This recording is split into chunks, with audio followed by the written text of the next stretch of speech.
If you're a gun enthusiast, own a gun, or carry a gun, or just like guns for that matter, guess what? Over half of the population in America doesn't like you. I know. You're wondering, what did I do? I just like guns and I want to protect myself. Why don't they like me? Well, you see, to that half of the population, you owning, carrying, or buying a gun tells them a couple of things about you. As far as they're concerned, you like to eat baby penguins. You shoot homeless people. You laughed at the end of Titanic. And you helped coordinate the attacks on 9/11.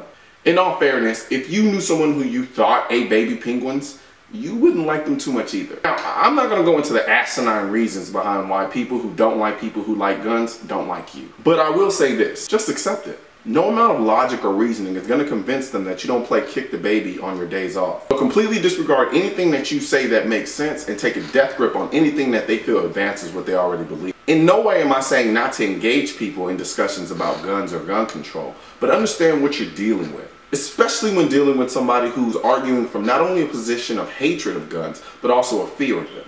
Gun haters will try to do anything to make you feel crazy about you carrying a gun. You may even start to question yourself about why you carry a gun. But to be honest with you, you really don't owe anyone an explanation behind why you decide to carry a firearm.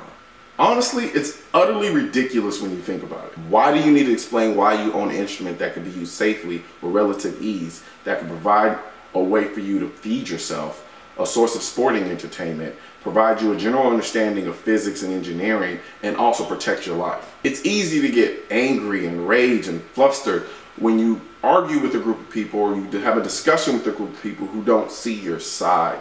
But what you need to understand is you don't have to be liked. You own a gun because you can, because you decided to.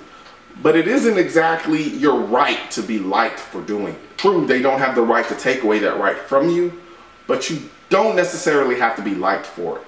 Sure, defend your reasons. Explain if you want to why you decide to do what it is that you do, or decide to carry a gun for whatever reason you decide to carry it. But don't waste too much energy getting mad over the fact that these anti-gunners are basically telling you that you can't defend yourself. Look, I love talking about guns. I love educating people who aren't too versed in handguns about handguns. But let's be honest, if you're arguing or discussing with somebody who simply hates you because you have a firearm, until the anti-gunners start throwing sticks and stones to break our bones, don't worry too much about the words. But if by chance an anti-gunner does corner you and decides to throw sticks and stones to break your bones,